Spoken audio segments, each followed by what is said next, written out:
When you first get your Fender Tone Master Pro, you might feel a little bit overwhelmed by all the options that are in this unit, and it might make you feel a little bit anxious about why you're not getting the best tones. So in this video, I have a simple 3-step process to help you create great tones and feel more comfortable with the Fender Tone Master Pro. Step 1, stop scrolling presets. Now, there's a lot of factory presets in here that Fender have very kindly given us. You can see all of them in here. Very tempting to start going through all of these and seeing how each of them sound. This could take up a lot of time. You could spend hours scrolling through these presets and you're not learning while you're doing that. So commit to one amp and let's go all in on that amp and figure out how to use it. Remember, at this stage, we're not trying to create tones that we need or recreate tones that we like. We're just trying to learn about the unit. Step 2 is choose a safe amp and mic combo. We want something reliable that just works. Now what we're going for at first is a boring signal chain. We just want to learn about how the amp model reacts to the guitar. So we have an empty preset slot.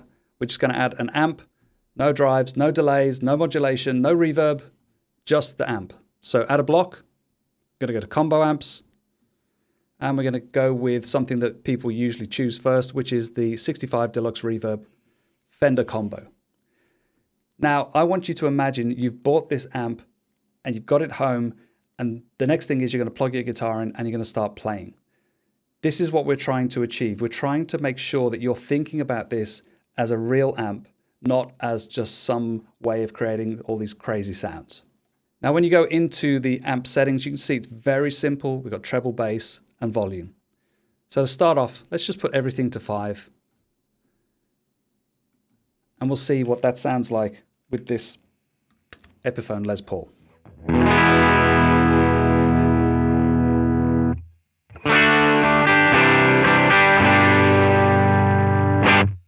First thing I want you to do is go into the cabinet and I want you to change from the Dynamic SM7B to the SM57.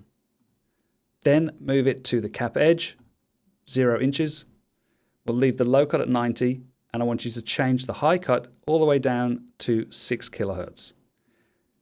Now this is going to create a more realistic kind of guitar cabinet sound, because having a high cut all the way up to 11, you might start hearing all these high frequencies through your speaker, through your FR speaker, and that's going to sound potentially quite harsh when you start increasing the volume.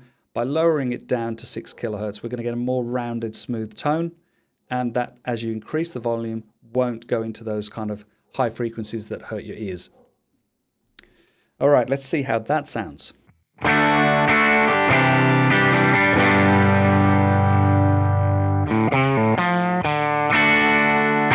Now, you can obviously play with the EQ on the amp. Let's reduce that to 3 like it did when we opened it. And the default setting was about 3 and 6 with the treble.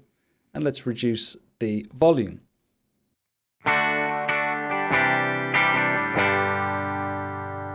You can hear the difference there. That's what you would expect with an amp. As you decrease the volume, it cleans up. As you roll the volume up to, let's say, 8.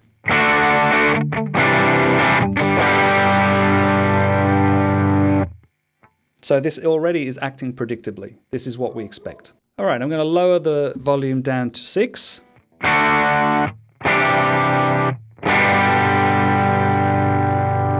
So there's a little bit of gain, but it's not over the top. So now we move on to step 3. Add effects slowly, one at a time. Add a block, effects, reverb, spring reverb.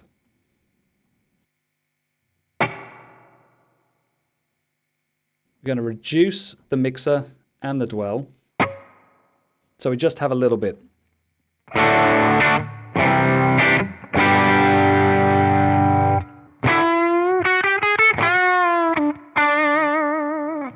I haven't even used different pickup selections yet, and we're already getting a great sound. But let's go to the middle position on this Les Paul.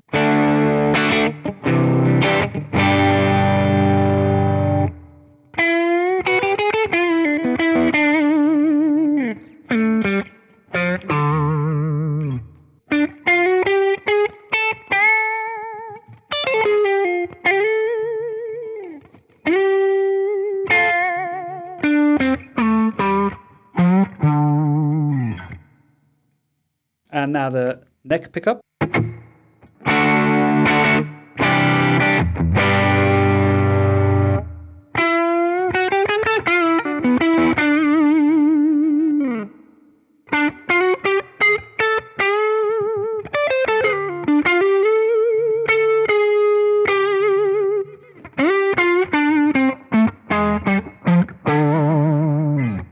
This is how it would sound if you'd brought this amp home.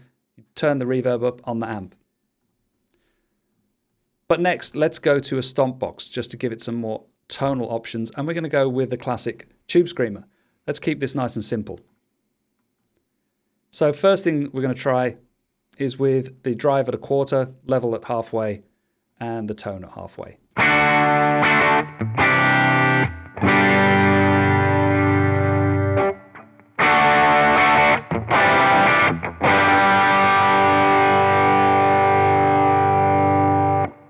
Well, we get a lot more sustain.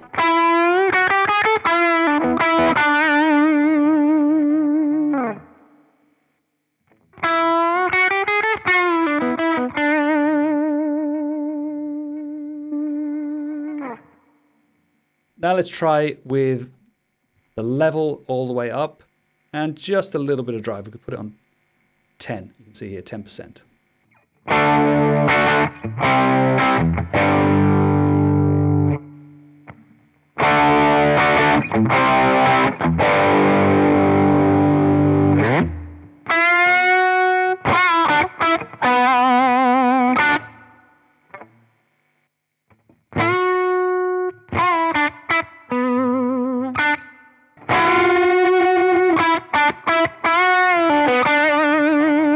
You can hear that it's acting exactly how you would expect it to act. This is a predictable setup. You have the tube screamer driving the amp, and then when you turn it off, you've got that little kind of edge of breakup sound.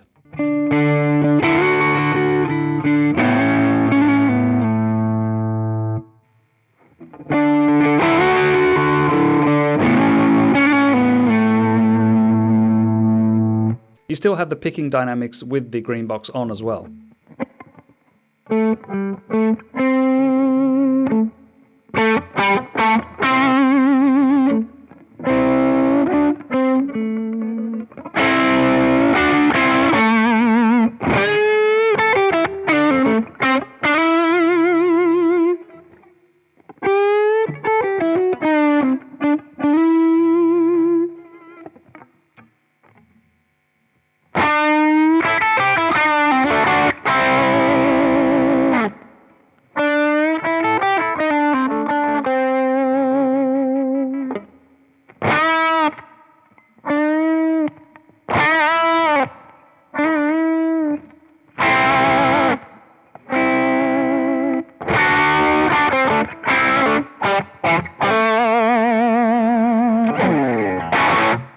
So before you go over the top and start adding more and more and more effects, just play the amp, get to know it, spend 10 to 20 minutes just playing around and finding different tones that you get with it and enjoying the amp. But maybe set up a foot switch as well. Let's go to an on-off for the green box. We'll leave it as that. There we go. So now I've got this on-off switch for the overdrive.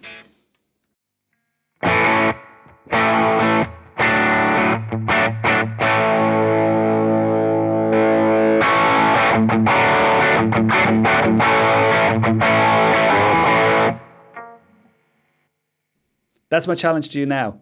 Play for 10 to 20 minutes, get to know the amp, and don't add any more effects. So you've been playing around for a little while, that's when you might want to start adding in other effects. Let's say you want a delay. We'll put an analog delay. We'll put it after the reverb.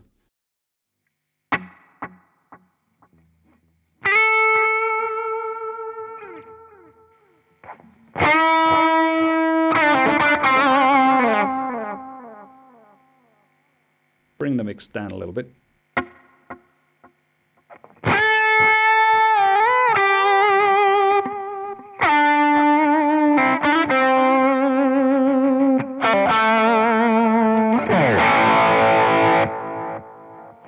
Also, don't forget you've got the option of adding more mics as well. So you could add another mic, maybe a MD421, and that's on the same cab. So that way you've got these two different sounds.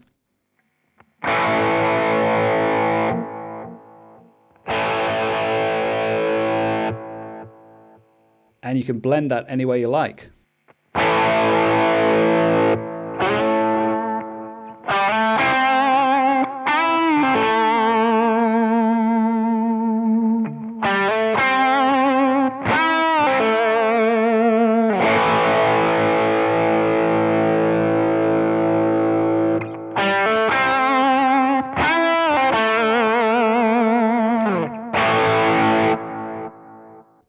So once you've spent some time dialing in the amp and you're happy with it, try a different amp, repeat the process.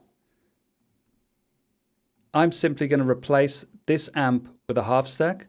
I'm going to go with a British Plexi.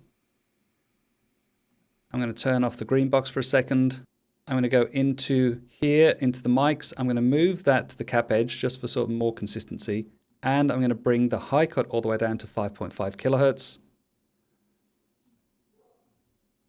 And again, turn the reverb off, and we'll start with the bass amp setting.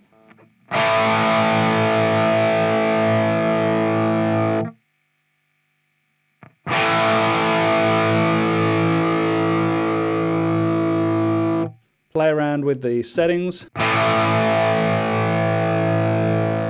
Use less gain than you think so that you can stack overdrives and get different tones.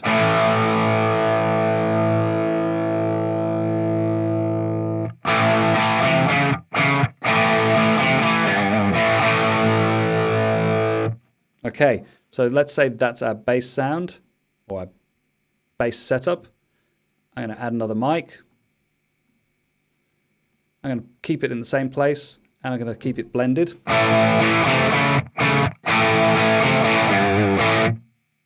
Let's put a little bit more of the 57.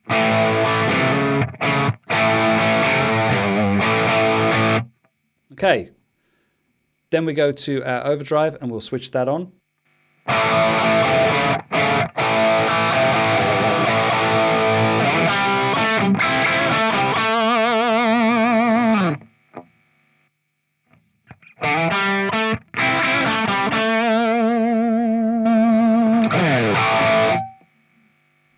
Turn on the reverb.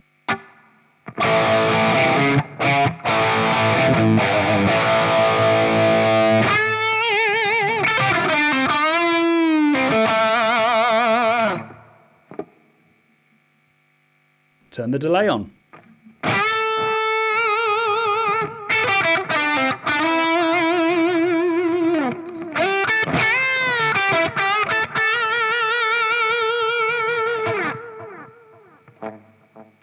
Try the neck pickup.